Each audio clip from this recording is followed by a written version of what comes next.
What's going on, Chicago Bears fans? Welcome back to another episode of Chicago Bears Central. This time you got me, Bobby. I'm here to give y'all my top 5 wide receiver prospects for the Chicago Bears. Y'all already know. Y'all got to hear this music, and then we going to talk about it. Now tuned in to Chicago Bears Central, your number one place for all Chicago Bears news and content. All right, now, ladies and gentlemen. Hey, we did D-line yesterday. We on to the wide receivers today.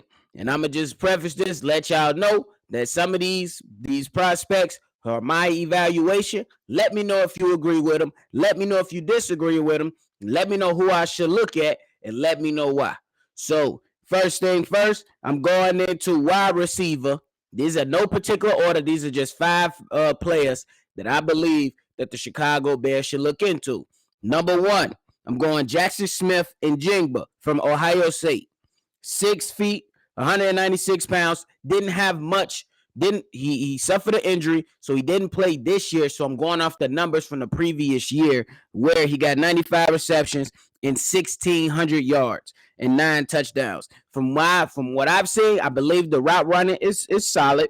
I believe he has good agility. He has a solid catch radius, and the yards after the catch will be big for him. He did suffer the injury, as mentioned before, so he could potentially fall, down to the later half of the first round or move on to sometime in the second round because of that injury that he suffered.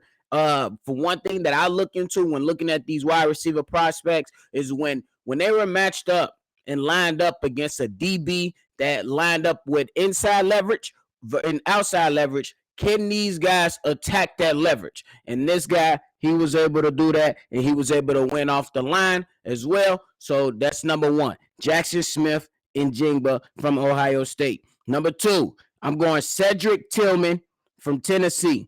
This is a big guy, 6'3", 215 pounds, 37 receptions, 417 yards, 11.3 average for catch, and then 3 touchdowns. Now, I know that the numbers were not, popping off the screen, but I like this guy because of his size and his ability to catch the ball inside and outside the numbers. And he was able to make tough catches. The guy literally flipped over somebody to make a catch. Like a front flip, bro. It was ridiculous.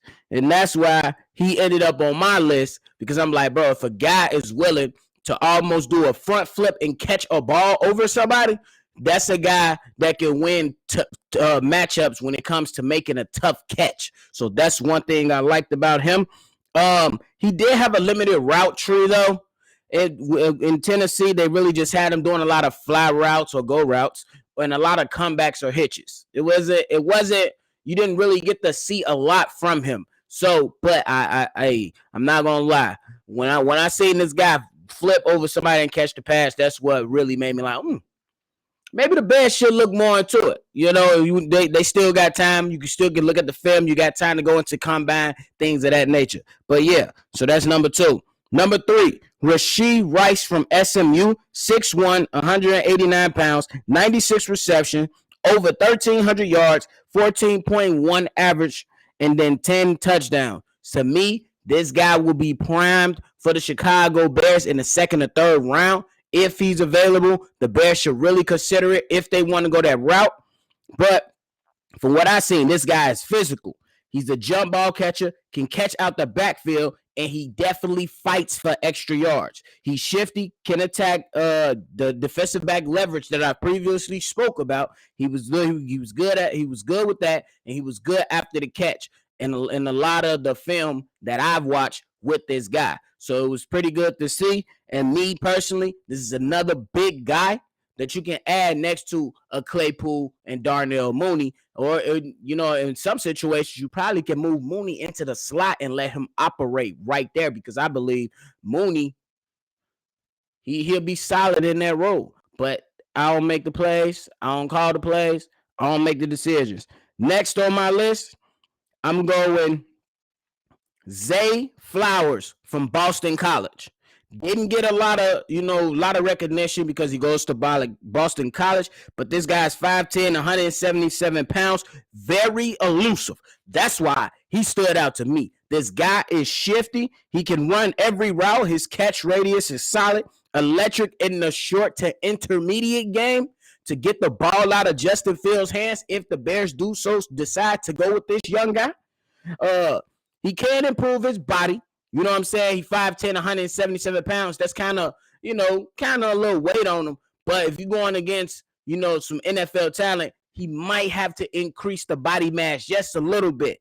And that for him, I see that instead of Mooney being on the slot with this situation, this guy can actually operate out of the slot and be another playmaker for the Chicago Bears. And then lastly, I believe this guy could go somewhere between the third and the fourth round, maybe even later, to be honest with you. This guy is A.T. Perry.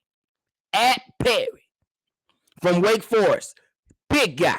6'5", 206 pounds, had 81 receptions, 1,096 yards, 13.5 average, and 11 touchdowns for Wake Forest. Physical, off the line, in the point of attack. Can go up and snag passes. He had a solid route tree. Can catch over the middle. That was a big thing from him that I liked. A big guy at 6'5", and 206 pounds. For my opinion, you got to be able to catch the ball over the middle, catch the ball in jump ball situations. This guy was able to do that. He was able to run after the catch. That was pretty good. And he was able to complete tough catches in the end zone. That was pretty good. So, hey, that's my list, y'all. Zay Flowers, Jackson Smith-Njigba, Cedric Tillman, Rasheed Rice, and A.T. Perry. I got some big guys in there. I got some little bit smaller guys in there. So I was going that was my entire intentions behind creating this list. Giving you some guys to it, you could be like, hey, this guy can work in the slot. Or giving you some guys to be like, hey, you can move Mooney into the slot. Use this guy, the big guy, move him on the outside. Now you got a big guy on the outside with Claypool on the outside. You got the shiftiness in the slot. Or you got the shiftiness on the outside and then another big guy on the opposite side and then elusive agility playmaker, agile playmaker and with one of the other guys like a Jackson Smith-Njigba and Zay Flowers, just to give y'all something like that. So let me know how y'all feeling about the list. Go ahead and comment below. Let me know how you feel about the list. Let me know if you agree. If you don't agree, just hit it up in the comment box. Let me know, and let me know who I should be looking at. If you see some prospect that you like more than what I had out there, put it in the comment box so I can check it out and be like, Bobby, you tweaking. Check this guy out. He legit, and I get to it. Y'all already know. But if you want to follow the show collectively, hit us up at shybearcentral@gmail.com. If you want to leave us any questions, comments, concerns, hit us up so you can be a part of the mailbag episodes at 773-242-9336. This is another episode of Shy Bear Central with Bobby. Y'all already know. I'm going to catch y'all on the next one. Now tuned in to Chicago Bears Central, your number one place for all Chicago Bears news and